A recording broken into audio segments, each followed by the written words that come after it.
people who immigrate to Canada who love it, who want to become Canadians, who want to share our values, to become patriots. But if we're not assimilating people and indoctrinating them into not just our economy, everyone talks about GDP and our economy and growth and how about cultural fit too? How about keeping it safe for women to walk at night? Safe for women. Where's our high trust society? The Canada I grew up in had a high trust society where the default approach with a stranger was, we're all in this community together. I believe if you bring in people too quickly who don't assimilate and find a common ground and common purpose and common culture, you're losing that high trust society. You may get economic growth, but you're not going to get the safety and the feeling of belonging that we grew up with. Right. Right. No, I think that's absolutely fair. I think that's absolutely true. And you're seeing that. A good example you and I had talked about before we started this interview about Jenica Atwin, the Green MP turned Liberal from Fredericton, New Brunswick, who wants the federal government to stop screening refugees from Gaza and just admit as many as want to come here as quickly as possible. For instance, she even wants to get rid of the security screening on the ground in Gaza before the people leave and come here.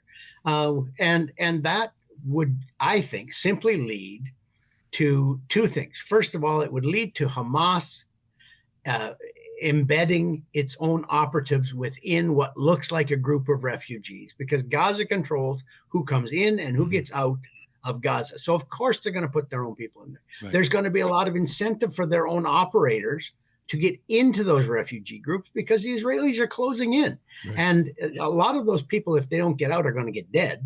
And so certainly there'll be a lot of people in those Gazan refugee groups who would be Hamas. But also you have to remember that during the October 7th massacre of Jews by Hamas, that was very widely and wildly popular with ordinary Palestinians. People keep talking about, Israel is going after Gaza, but they're killing all these poor Palestinians.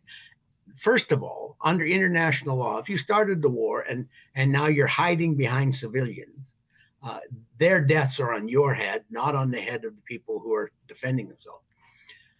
But second, what you've got there is this crazy passion for Hamas among a lot of Palestinians, maybe even as many as three quarters.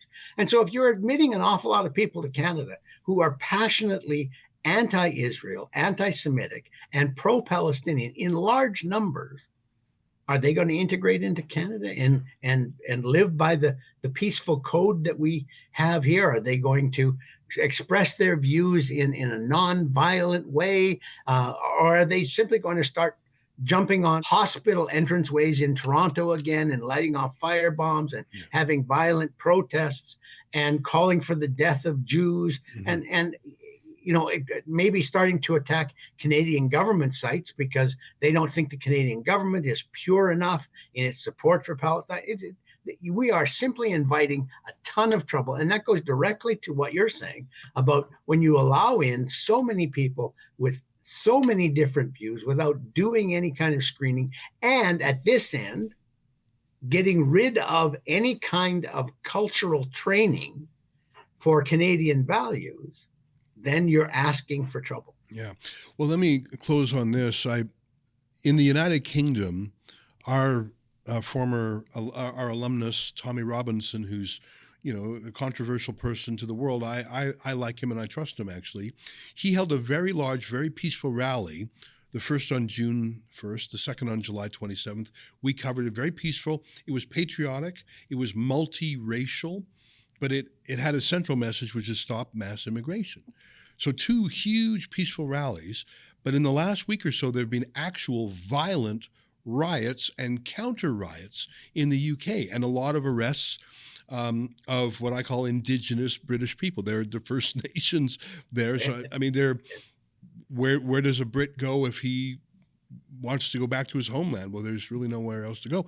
So there's been riots and prosecution. So there was a poll done after the riots. That's my point. After the riots, after the prosecutions and jailing of hundreds and hundreds of rioters, primarily Indigenous Brits.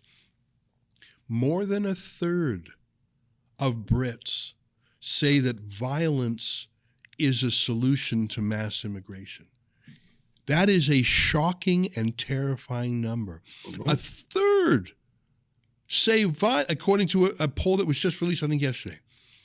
And obviously we're against violence. But when you say to people, you're not allowed to protest, you're not allowed, like they're arresting people for memes, for social media statements.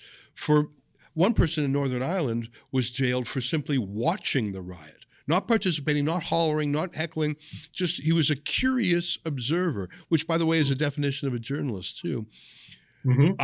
I fear that I think the UK and France are way further down this road than us, but I wish that we would learn from their bad example and not go that crazy. And the talk of a 10 million person Alberta and 100 million person Canada, we will, God forbid, may it never happen, we will be at the place where there are riots too. And the fact that more than a third of Brits say, yeah, rioting is the only way the establishment will listen to us, that is terrifying, Lorne. Because not only will the establishment not listen, they will arrest you for speaking out, or they'll, that's what this new online harms bill is all about in Canada, is the ability of the CRTC as an agent of the government to take down posts that might say something unkind about mass immigration. I noticed the other day, Facebook deleted I don't know what you call it, an account, I guess, that was put XX, and that's 2X chromosome. Right. And it was to make comments on the International Olympic Committee statement that gender now scientifically is not determined by chromosome. Scientifically, it is. Yeah. And this is one of those preposterous elite statements that ends with people honking their horns in downtown Ottawa for 3 weeks because they have no other idea what they can do when the smartest people, the people with the most education in a society, start spouting absolutely preposterous nonsense. Yeah. And there was a very good piece in the National Review in the United States last week on the advent of the profoundly wrong expert. Yeah. And I think we're seeing that in all manner of issues now, that the people who are directing government policy, the people who are being consulted by governments and by elites to give them ideas for solving problems are profoundly wrong. But they won't admit it. The people who are paying them to give them ideas won't admit it. And if you start to say, hey, you're profoundly wrong, well, then you'll get your social media account deleted. You might end up being arrested if you're in Britain. It's a topsy-turvy world. You see, and you and I differ very much on Donald Trump. I am not a big fan at all of Donald Trump, but I understand the Trump phenomenon. The Trump phenomenon comes out of these profoundly wrong experts who on every issue not only are wrong, but they want to micromanage the lives of the people who aren't wrong.